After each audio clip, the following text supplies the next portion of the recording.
Belgorod में drone attack के बीच एक और बड़ी खबर।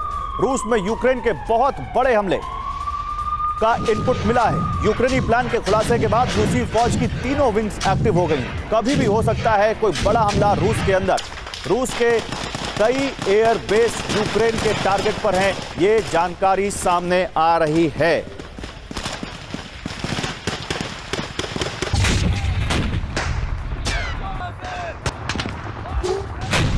तो अपने एक्सपर्ट्स के पास जाएं। चलिए उससे पहले आपको ये पूरा मामला समझाते हैं कि क्या ये सर्वनाश की अगली कड़ी दिख रही है। क्या ये जो जंगबाज यूक्रेन बन रहा है और जंगबाजी जो उसने दिखाई है बेलगोरोड में जाके जो उसने मारा है, क्या ये पुतिन को बहुत उकसा के रख देगा। आइए आपको बिग वॉल पर दिखाते हैं। पीसीआर दिखाइए यहां पर कैसे ये पूरा आपको समझाते हैं क्या है यहां से। ये जो यहां पर यूक्रेन का ड्रोन अटैक जो हुआ है बेलगोरोद में, दरअसल अगर बॉर्डर से बात करें तो बॉर्डर से 35 से 41 किलोमीटर की दूरी है यहां पर जो यूक्रेन के बॉर्डर से इस अटैक वाली जगह बेलगोरोद में, जो खार्किव के ठीक उस तरफ रूस का इलाका है। इस तरफ खार्किव है, उस तरफ बेलगोरोद है। 35 से 41 किलोमीटर की इसकी दूरी है। यूक्रेन का ड्रोन अटैक यहां पर 3 ठिकानों पर हुआ है और यह रूस को बहुत उकसा सकता है। इसीलिए हम कह रहे हैं, आइए आपको समझाते हैं कि कैसे हुआ यह अटैक। कल बेलारूस एयरबेस पर ड्रोन अटैक हुआ था। हमने आपके सामने एक खबर रखी थी और यह बात की थी कि क्या बेलारूस पर यह ड्रोन अटैक अब इस वॉर को और बढ़ाएगा।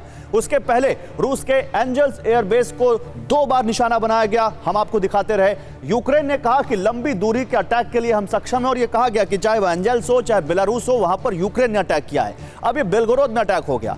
अब सवाल यह है कि कुछ बड़ा करेंगे क्या पुतिन। आइए जल्दी से आपको दिखाते हैं इस बारे में। सबसे बड़ा सवाल है कि क्या कुछ बड़ा करेंगे पुतिन। रशियन फोर्स की तीनों विंग एक्टिव हो चुकी हैं और यह बहुत बड़ा डेवलपमेंट है इस वॉर के बीच। यूक्रेन के हर एक्शन पर पैनी नजर है।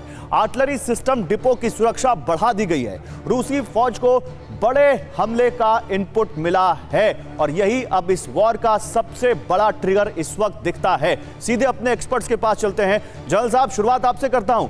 क्या आपको लगता है कि बेलगोरोड में यूक्रेन का ये ड्रोन अटैक इस वॉर में कुछ नया यहां पर मोड़ ला देगा? सेंट पीटर्सबर्ग में अलर्ट सर, रूसी फौज को हमले का, किसी बड़े हमले का अलर्ट। क्या यूक्रेन अब यह कर रहा है कि इस वॉर को वो रूस के अंदर ले जाने की कोशिश कर रहा है? गौरव, धन्यवाद। इसमें कोई शक नहीं कि यूक्रेन अब काफी बैकफुट पर है, क्योंकि रूस जानता है कि रूस यूक्रेन से नहीं बल्कि 30 देशों से लड़ रहा है। सैनिक यूक्रेन के हो, लोग यूक्रेन के हो, लेकिन जो सामग्री आ रही है वो 30 देशों से आ रही है और एक रूस अकेला खड़ा है जो इन 30 देशों की सामग्रियों से लड़ने की कोशिश कर रहा है। लेकिन पश्चिमी देशों ने यकीन किया है कि इसको लॉन्ग रेंज, चाहे ज़ेलेंस्की एयरक्राफ्ट मांगते रहे, लॉन्ग रेंज मिसाइल मांगते रहे, वो उनको नहीं दिया है। लेकिन जैसे आपने बिल्कुल ठीक कहा, खार्किव जो है सिर्फ 35 किलोमीटर की दूरी पर है रूसी बॉर्डर से। बेलगोरोद जो है वो रूस के अंदर है। लेकिन क्योंकि खार्किव के ऊपर हम आज कब्जा जो है वो यूक्रेनी सैनिकों का है और काफी नजदीक है, तो आप अगर देखें इनके पास अगर 40-80 किलोमीटर रेंज के भी हथियार हैं, तो इसके द्वारा भी, चाहे वो MLRS है, चाहे उनके पास एक्टिव आर्टिलरी है, तो उसके द्वारा वो बेलगोरोद में फायर कर सकते हैं।